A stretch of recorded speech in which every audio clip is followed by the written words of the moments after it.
Hello and welcome to On the Break. I'm back here with Joel. We got some football today. Joel, how you doing, my guy? I'm doing great, man. Week 1 just came by. Last night was Thursday night. The NFL is officially underway. I could not be happier right now because, with all the controversy of us not even having a season, now we actually got some games to play. We get to see some rookies. We get to see some stars that we, didn't think we were going to get an opportunity now because it was on preseason. Yeah. It's going insanely well. It's going well. Let's hope it keeps going well until the pandemic comes back, but we'll see what happens. I have some faith. But you mentioned that Thursday night game between the Bengals and the Browns. Baker Mayfield versus Joe Burrow, the pride of Oklahoma going against the pride of LSU. We won't talk about the last playoff game, but Thursday night was where Oklahoma got their revenge. The Browns took the win 35-30. Both quarterbacks looked pretty sharp. The Bengals defense and the Browns defense looked like absolute poop. And it was a good game though. I enjoyed watching it. It was a very fun game, being that it was high scoring. This was one of those games where no matter who lost, you could not blame the quarterback. Yeah. They both played very well.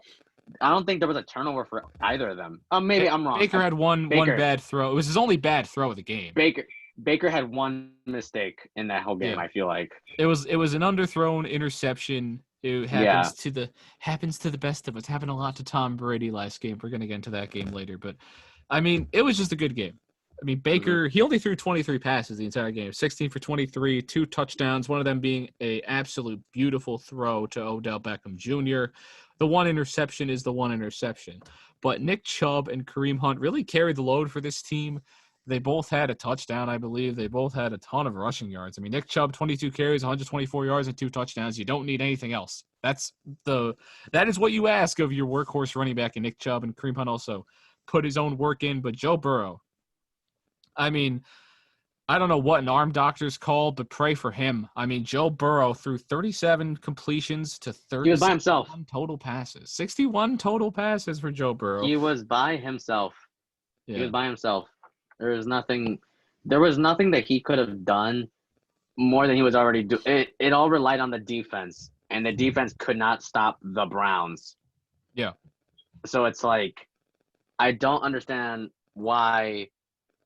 You put so much work into this offense. In the first 2 draft picks, they drafted Joe Burrow, then they drafted T. Higgins, who I like T. Higgins at Clemson, but I didn't think the Bengals needed a wide receiver. Not really. I mean, he caught 3 passes. I don't know. But I feel like they could have used a lot more help on the defense, and clearly you could see why. Like, yeah. I thought Mackenzie Alexander, who they just acquired from the Vikings, I thought he played decent. I thought Geno Atkins played okay. Other than that, there was a few penalties on the defense. Like, I saw so many encroachment calls and false starts by the defense, and it was like what are you doing? Majority of the defense side of the ball, they looked lost. That's what happened to me for the Bengals. Yeah, they haven't done a lot of work on that defense. I will say Joe Mixon had an okay game. He caught a lot more passes than he really did rushing the ball well. It wasn't anything special. I believe the next pick was by the Colts. I know that. It was either Michael Pittman or Jonathan Taylor. I think maybe you bolster that running game with Jonathan Taylor. It was Joe Mixon, Jonathan Taylor. It was Pittman. It was Pittman, I'm pretty sure. But later in that round was Jonathan Taylor. Yeah. And you had the running backs end up going. Taylor. I would have rather, instead of you already have a really great receiving core with Boyd and not T. Higgins, they wouldn't have drafted him at this point. Mike Thomas was playing pretty well. He caught a touchdown. A.J. Green is still there. You have John Ross, who has a lot of potential, but he's still coming back from injury. But, yeah, obviously you had C.J. Uzoma, but he just suffered an Achilles injuries after the season. But assuming he would have been healthy, I would rather have them pick defense. But if you're going to go offense, you go running back in that situation. But it's just the Bengals just are not building a good team around Joe Burrow right now. I will say, though, and I've been seeing this whenever I look at Bengals training camps and I see Joe Burrow's making passes, stuff like that. Him and the backup tight end Drew Sample, they have a good chemistry. Those two, I feel like they do. So although it sucks for C.J. Uzama suffering an Achilles injury, he's out for the year, like you said. I do feel like this could be a moment to shine for Drew Sample. for Drew Sample, this might be the best thing for you. Now, he's, to me at least, he looks to be one of Joe Burrow's favorite targets.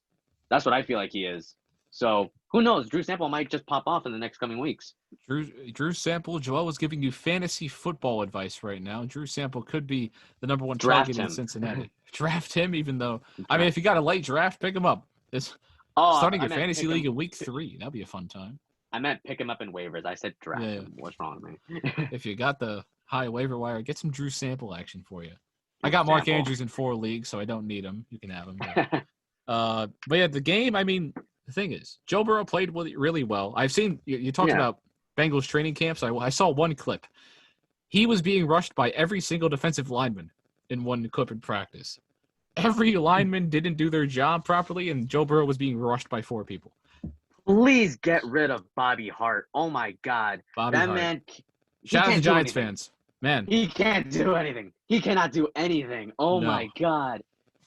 This man looks so confused. Jonah Williams, I will give a pass to only because technically he's a rookie tackle who they drafted last year, who was injured all of last year. Yeah. He's just learning the offense. So I'm not putting too much pressure on Jonah Williams, but Bobby Hart, man, get him out of here. Get him out of here. Oh my God. He doesn't. Oh, he's just so frustrating to me because he made Joe Burrow rush out of the pocket so many freaking times, throw so many why do you think he had to throw so many times? It's so fast, so quickly.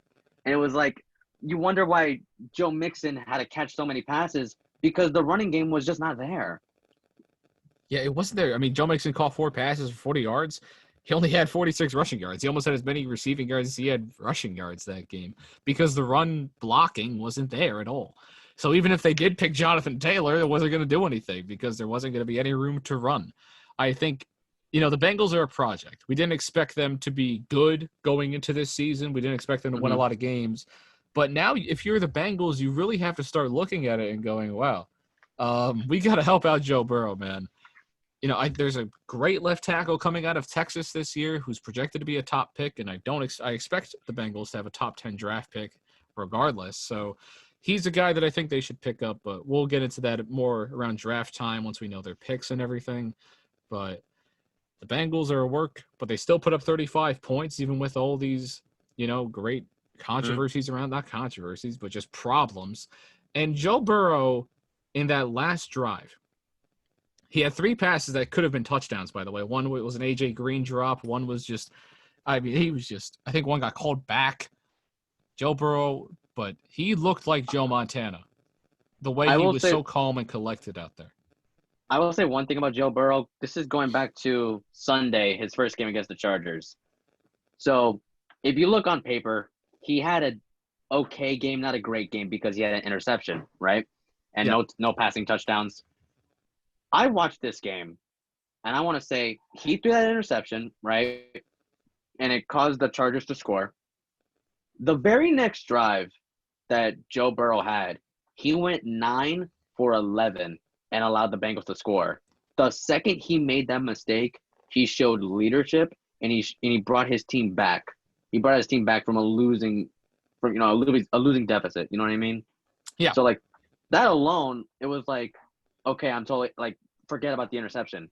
He just made up for it right now. Yeah, he's really good at making up for these mistakes. He wasn't perfect, obviously. He still, had 20 plus passes of those being completions. He, obviously when you throw 61 passes, you're not going to complete them all. You can't expect that. But he's not perfect, obviously. It's the second game of the NFL. But he just shows so much potential, right? It's just there's only up from here, and he's showing it. He's just being a really great quarterback, and he's just so poised in the pocket at this early stage in his career. I just like the way his career's heading. But he's just I get Joe Montana vibes. I'm not saying he's going to be as good as he was, but if you can put a system around this guy, a defense around this guy, he can get to that level to me. That's what I really think. I don't know if anybody will. I mean, obviously, Joe Montana is the second greatest quarterback of all time, but if we ever see a Bengals Super Bowl, hey. Joe Montana had a defense. Yeah, and he had Jerry Rice. That was also a thing. Yeah. Sure, the Brady fans love that one, but Brady had Randy Moss, Gronkowski. We'll get into that. We'll get into Tom Brady in a bit, but we're going to start with the Giants and the Steelers next, going back to Sunday. Oh boy. I will say, right? Obviously, the Giants took the loss there. It wasn't a great game for the Giants as a whole, but in the beginning, that offense looked really great. They just showed a lot of promise. I could feel the hope radiating from all the Giants fans on my Twitter timeline, and it just all went down off of a cliff when Pittsburgh started showing up. Juju Smith-Schuster had 2 touchdowns. He looked really good. I mean, the Steelers didn't look as good as they could.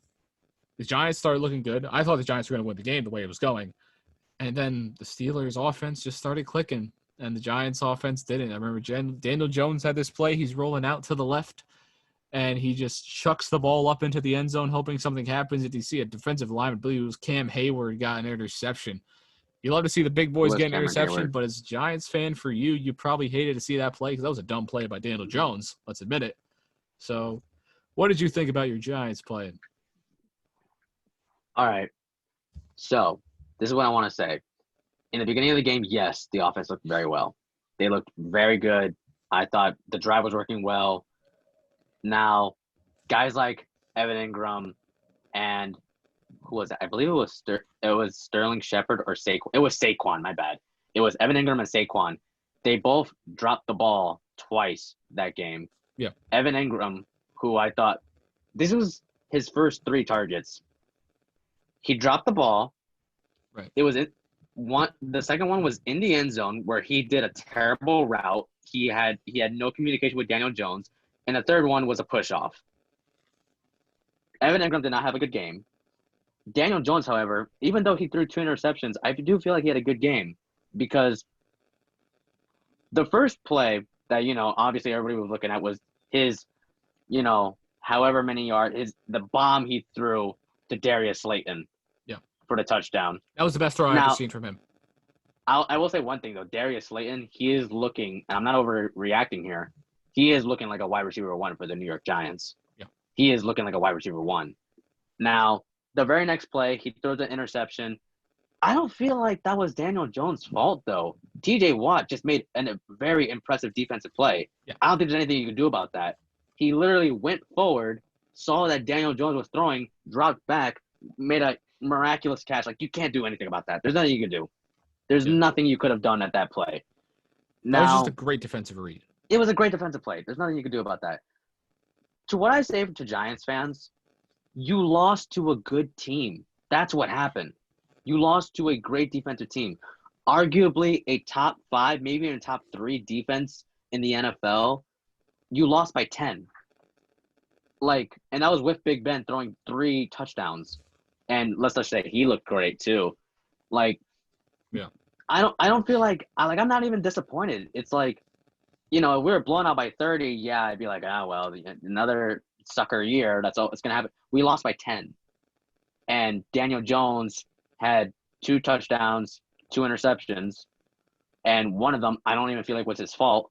The second one, what you're referring to, the Cameron Hayward one, where Bud Dupree tipped the ball, I don't feel like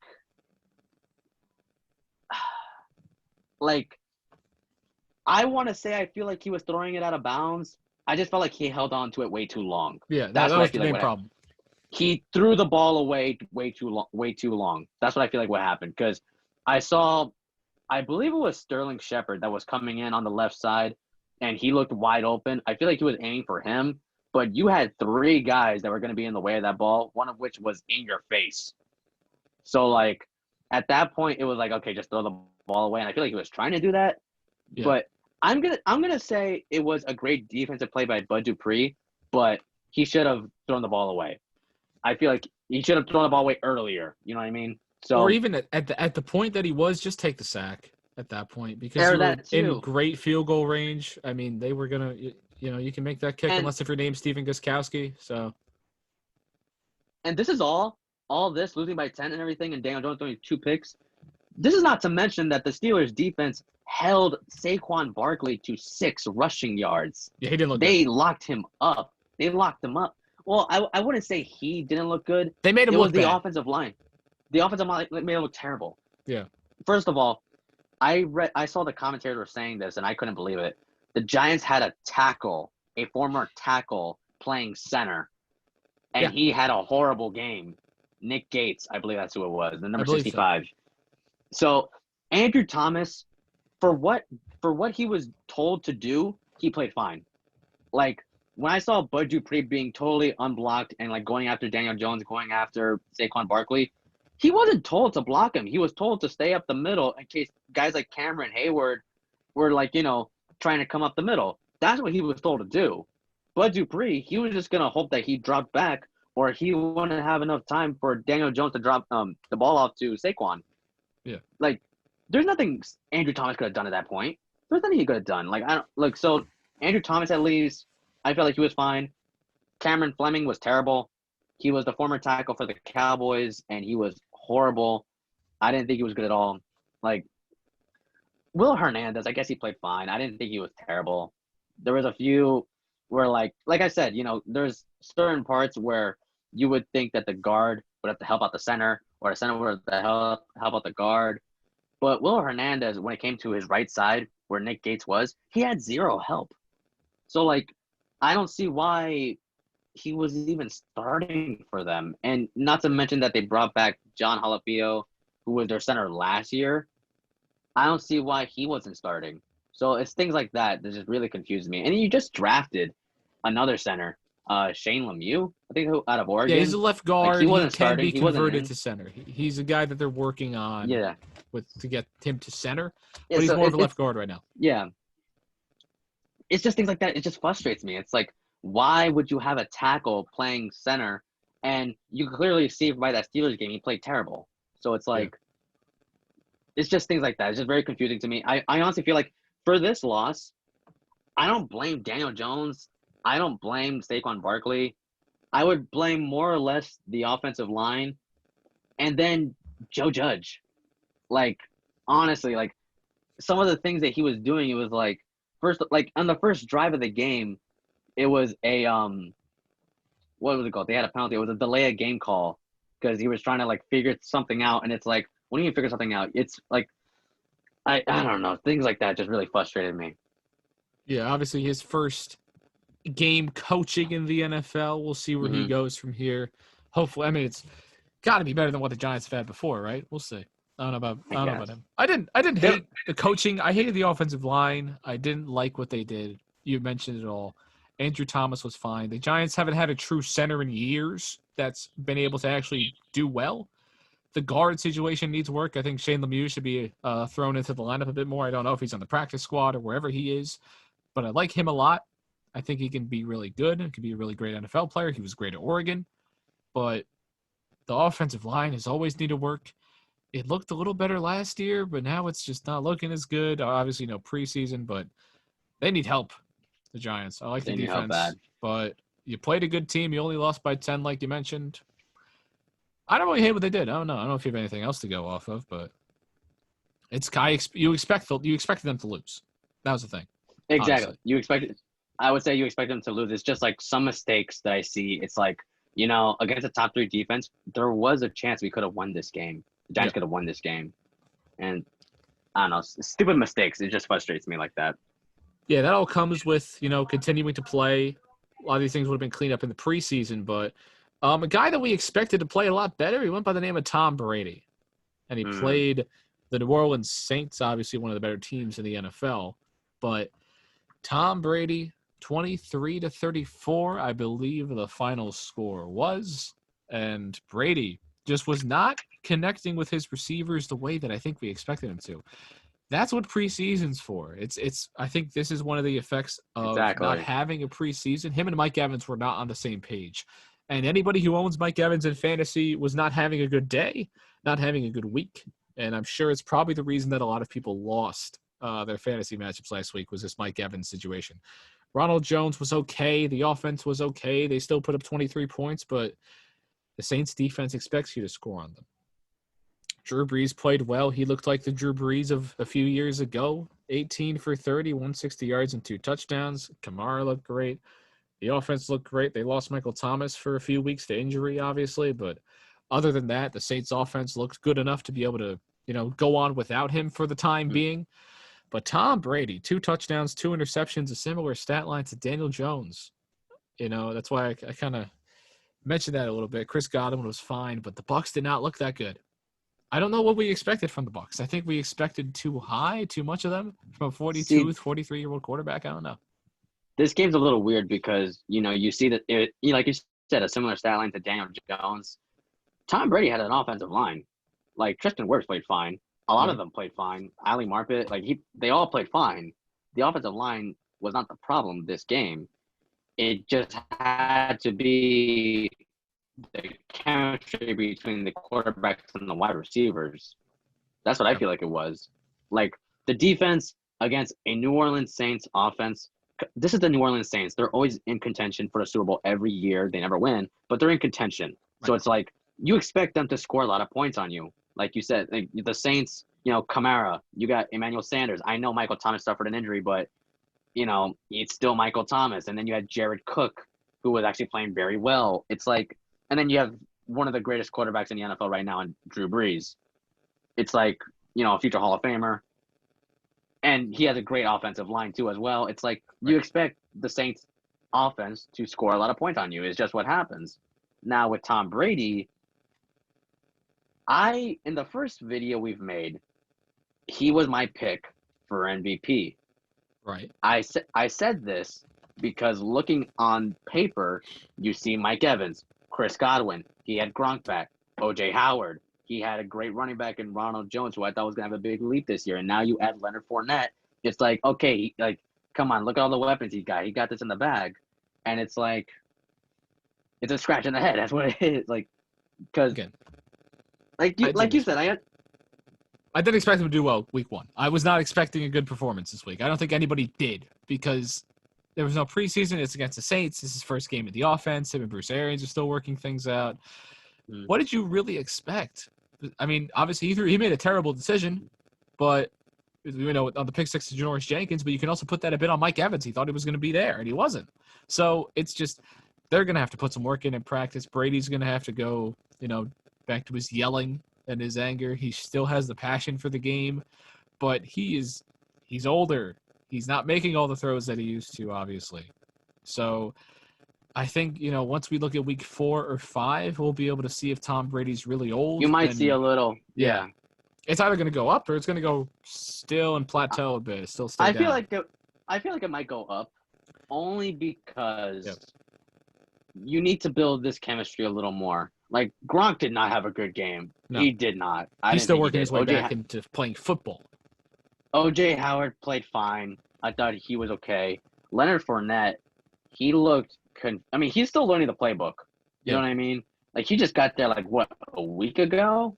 Like, a week or two ago? Like, exactly. So it's like things like that. It's like, I feel like if this team builds much more chemistry with each other, you might see a little, because looking on this team on paper, I figured to myself, the offense, at least, this is a type of offense that you would see in, a Pro Bowl team. You know what I mean? Yeah. Honestly. So, things like that, it's just things you got to wait for. You know what I mean? Yeah, they're not there yet. I think we get it. They're not there yet. And they're going to be there a few weeks from now. I'm just going to take a look at what the Bucs have next. You have the Panthers. They play the Panthers next. They play the Broncos. They play the Chargers. They play the Bears. Those aren't difficult games. Those are games where you can try new things. You can work on what you got to get going. So we'll see what they can do going forward. I expect better, not worse going forward, but I don't think it's going to be MVP level like you might have thought. But I will admit I was probably wrong about that, but well, who knows? Anything's possible. Anything is possible. I mean, he could throw for 500 yards against the Panthers and set the boat right, Let's go, Tom. Come on. I don't know. But the Saints played well, obviously. I mean, I don't know. My best team from the week, though, my MVP prediction, I'll just mention this real quick, Patrick Mahomes, My MVP prediction's looking pretty good. It's the easy pick. Everybody picked it. But, I mean, we're going to get into some rookies now, though, at the end of the show. Yeah, I know you have a rookie that you really want to talk about. Oh, let's go. I'll just let you get into it. We're both going to pick a rookie. We're going to talk about what you got. I will talk about this rookie. There was a lot of rookies, let's put it this way, that surprised people. They didn't think they were going to perform as well as they did, or maybe they underperformed. But there's one rookie who was a top 10 pick who I disrespected very much, and I want to apologize to him because I didn't think he was that good. But against the Colts, C.J. Henderson, corner of the Jacksonville Jaguars, he was from Florida. I didn't think he was going to be that good. I thought he was all right. I didn't think he was better than Jeff Okudah. Right. Frank Reich, he had Phillip Rivers throw to C.J. Henderson so many times this game. And C.J. Henderson had 3 pass deflections, the most by a rookie corner in his debut. He then had an interception. Not to mention, he was locking up a veteran in T.Y. Hilton. T.Y. Hilton was his main guy he was guarding, but I know he moved on to Paris Campbell a bit. He moved on to Zach Pascal, but T.Y. was mainly the guy that he was covering for majority of the game. He had 3 pass deflections, like I said. He had an interception. And yeah, C.J. Henderson, he just played very, very well. And I honestly did not see that coming because I thought someone like Jeff Okudah, who was a top 3 pick, I thought he was going to show a similar performance to what C.J. Henderson was, and he really didn't. I didn't even see him play because he just looked unnoticed to me when in the Detroit Bears game. But C.J. Henderson, man, I saw this guy playing, and ultimately him being as the force that he was on defense is probably a reason why the Jaguars won the game in the first place. A team that everyone thought was tanking, seeing all the players that they cut or traded for little to nothing. It's like, seeing the new guys that they bring in, the new young guys they want to bring in, Jaguars obviously want to get younger. It's looking like a bright future for Jacksonville right now. Now, I could be overreacting. This is one game. But the reason why I'm giving so much hype to the Jaguars right now and I'm giving so much praise to them is because the Colts are usually a team that are in the playoffs, like in playoff contention at least. They might go 9-7. A few years ago, I feel like didn't they go like 10-6? Yeah, they make the playoffs last year. Yeah, so it's like, things like that. I feel like this should be good news for Jaguars fans, seeing all the talent that they had of no names, some of which were undrafted, some of which guys were cut, and seeing C.J. Henderson, who was their first-round pick, and K'Lavon Chaisson, who I won't even mention him. He had a good game. I thought he played fine. But, yeah, C.J. Henderson, I thought at least when it comes to defense, besides maybe Chase Young, he was probably the best defensive rookie this week. Yeah. No, he probably was. I mean, Chase Young is Chase Young. He's the second pick in the draft. He played pretty well. He also has the support of a great defensive line for the Redskins. Oh, not the Redskins, the Washington football team. I'm gonna keep making that mistake because there's no name to associate them with. But the Jaguars, I mean, listen, we heard the same exact story the same thing that you just told me. The Jaguars have a lot of great young players on their defense. I mean, they're looking really good. There's a lot of potential. They want to get younger. Mm-hmm. They said that a few years ago. They made the AFC Championship. They lost to Tom Brady and the Patriots. Then they're all gone. 6 Pro Bowlers on that defense. They're not there anymore. The Jaguars don't pay these guys. C.J. Henderson will probably be a 49er in 4 years. I mean, who knows? He's not going to be a Jaguar. I will put that down. He will not be a Jaguar within the next 6 years. He's going to be a star corner in this league, but he's not going to be on the Jaguars for his prime because that's the Jaguars. They need an owner. They don't pay their players. They never do. I just don't like the way that franchise is run. You have Miles Jack. Wow, they actually signed him. I was surprised. There's no direction. Oh, yeah, they did give him an extension. Yeah, they did. Yeah, that was the one guy. The one guy they signed. I will say one thing about the Jaguars, though, because at first, when I saw Yannick Ngakoue, he was having a little drama with the owner's son, the general manager's son, I believe. Well, because they wouldn't sign him. Yeah, because they wouldn't sign him. And they had a bunch of contract dispute, and then he said, like, he hated the Jaguars and blah, blah, blah. It was all on Twitter. Like, you could see it. It was. No, I was there. I watched it happen. It was public. It was public. Like, yeah. And Yannick Ngakoue then got traded to the Vikings. For at next first to I'm thinking to nothing. my, Oh at no, first I I'm mean thinking they to my, got like a yeah, second round pick. I mean, at first I'm thinking to myself like, well, Yannick Ngakoue, he's a drama queen, he's this, he's that, whatever. Then you see Calais Campbell get traded, and then you see Jalen Ramsey get traded, and then you see AJ Boye get traded, and then you see Ronnie Harrison get traded, and then you see like, you know what I mean? like what's your direction? What's going on? And then you see Leonard Fournette get cut, and it's situations like that where it's like, okay, you have Gardner Minshew, who was a 6th-round pick last year, who played very well. I thought he played fine. The only thing that he really lacked was arm strength, which Yeah. is not really something you can coach. But other than that, his decision makings, his scrambling ability, his precision with the ball, Yeah. he looked very well. And it's like, do you want him to succeed? It does, because looking from what you're doing on the offense, it doesn't look like it. You're cutting away all his weapons. You're cutting away the defense. It's like, what are you doing? And then you see this amazing performance by Gardner Minshew week 1, and now he had more touchdowns than he did incompletions. And, it's things like that where it's like, can you really count the Jaguars out for this season? But I feel like if the Jaguars were to go, like, let's say, they lose the rest of these games, they go like, something like 3-13 or something like that, you cannot blame the players. Blame yourselves, ownership. Yeah. Blame them. Like, and one thing I will say though, if they, let's say, get the first overall pick, second overall pick, whatever it is, Yeah. if they draft Trevor Lawrence, I feel like that's the dumbest move they make. If you get the number 1 pick, whoever gets the number 1 pick is taking Trevor Lawrence, or they are getting a giant haul of picks heading their way. They better get a giant haul pick. That's what I feel like they should get. They gotta trade that pick, because Gardner Minshew right now, why would you give him the captain? Why would you make him a captain? Yeah. Why would you have exactly like just to get rid of him the next year? Like, that doesn't make any sense to me. Do you trust him? I mean, you trust him. I'm talking owners. I know you trust him. I like Gardner Minshew. I don't know if he's a, next 10 years quarterback. He looked really great against Indianapolis. I like that. But if he plays well the rest of the season and you get the number 1 pick and you pick Trevor Lawrence, obviously Trevor Lawrence is the best prospect at quarterback that we've seen since Andrew Luck. I get that. Right.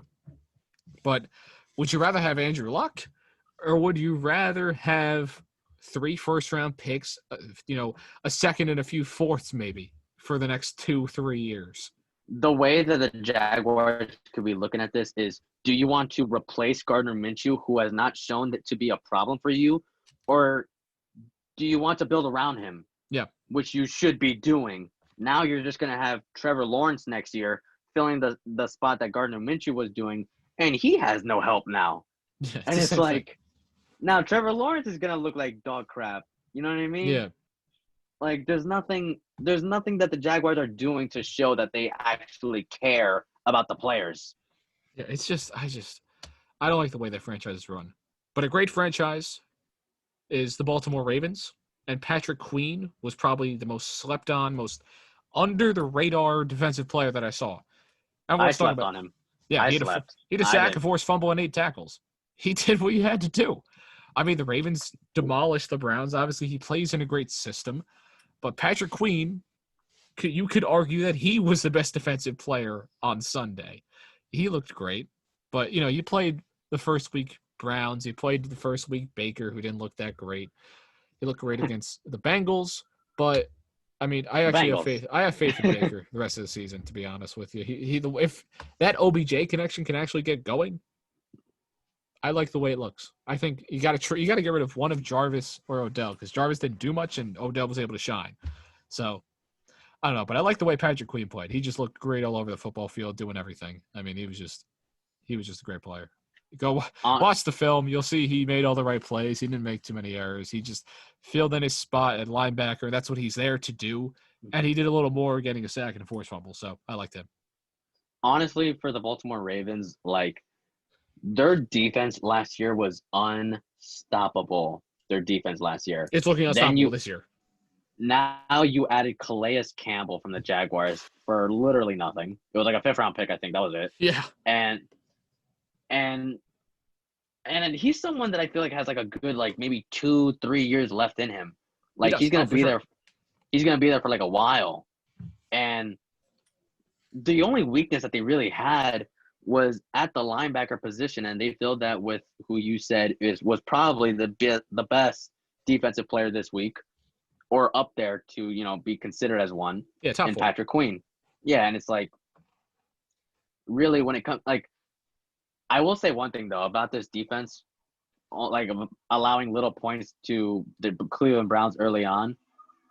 Do Baltimore Ravens fans even miss Earl Thomas? No, you don't miss Earl Thomas. Their safety Yeah, I play. don't Their miss. safety filled the I role. wouldn't miss him. I wouldn't miss him. They probably like have greater chemistry without him too. They probably you plug do. in a good like, safety.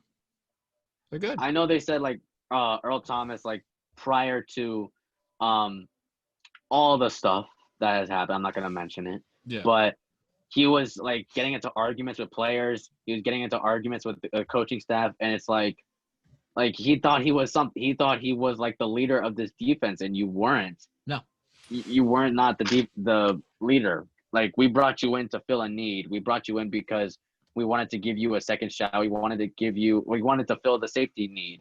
Like we needed a veteran at safety, not a veteran to take over and be a captain of this team. We don't need you for that. Know your role. You saw what he did in Seattle. He gets carted off the field, flipping off the Seattle Seahawks sideline. I mean, he's just not he's a head case in that locker room for any team he goes to. There's a reason he's not signed. Yeah, not to mention he's not even signed yet. He was, in my opinion, he played the best out of any safety in the league last season to me, besides maybe Jamal Adams or Derwin James. But he was a top 3 safety last year to me. Or Minka Fitzpatrick. Yeah, he was easily a top 5 safety. I think he was a top 3 safety. He was just anywhere Earl Thomas was, the ball wasn't going, to me. So, but I mean, when he started to look a little off later in the year, like he had his moments, but when he was playing at his best, he was one of the best safeties in all of football. And the fact that he gets cut, doing all that, you just can't do that. Fill your role, do what you got to do in that defense, because that's the Ravens. That's the way they play. And it's a winning way. It's a winning way to play football. But they looked really good. The Ravens looked really good. Mark Andrews looked phenomenal as usual. Hollywood looked great.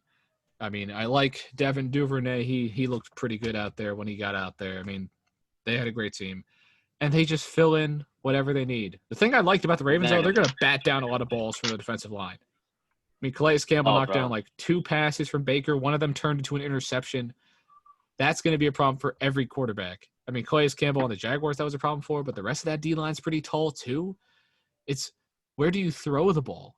If you play the Seahawks in the Super Bowl, and you got a 6-foot Russell Wilson, you're going to have to make him get out of the pocket. So I like the way the Ravens play. What do you think? I do like I said, the Baltimore Ravens defense, like I'd always look at them like in recent years as one of the best defenses in the league. Yeah. And they just got better. It's like, not to mention their insanely run offense with Lamar Jackson, the former MVP. It's like all these guys look good. And with a bunch of these rookies, it's like, not that they get a free pass or anything like that, but it's very easy to succeed when you're on a successful defense. You know what I mean? Yeah. A top-tier defense. That's why I feel like someone like C.J. Henderson, like I mentioned before, I give a lot of praise to because he played very well on a defense that had a lot of cuts, had a lot of guys that left, a lot of guys that wanted out. So to see something like that and to see something like Patrick Queen, like I do feel like, Patrick Queen, he will be like someone that to look out for in recent weeks. Yeah. And, the upcoming weeks. But, I look more towards rookies that succeed when they have little to no help. I'll say that's why Patrick Queen went under the radar. That's probably why. Yeah. That is probably why. But I do agree with you. I do see what you're saying. I mean, obviously, like C.J. Henderson was more impressive. Mm-hmm. But I just like the way Patrick Queen plays the game. Even coming out of LSU, I do like Henderson. I think Henderson was slept on coming out of college too. So, but he played great. Rookies played great. We'll see what the other 2 quarterbacks do in Herbert and Tua, although I have been very vocal about not wanting Tua to play this season due to his injuries. I'm predicting this right now. Herbert will be starting in about 3 weeks. Yeah. I say that right now. Against similar thing to Baker with Tyrod. Come on. Tyrod Taylor. Is it Tyrod or Tyrod? I feel like it's Tyrod. I don't know. I've heard both from analysts all over the place. I don't know. I've been calling him Tyrod, so I'm gonna call him. I've been calling him Tyrod, so we'll just call him Taylor. Taylor.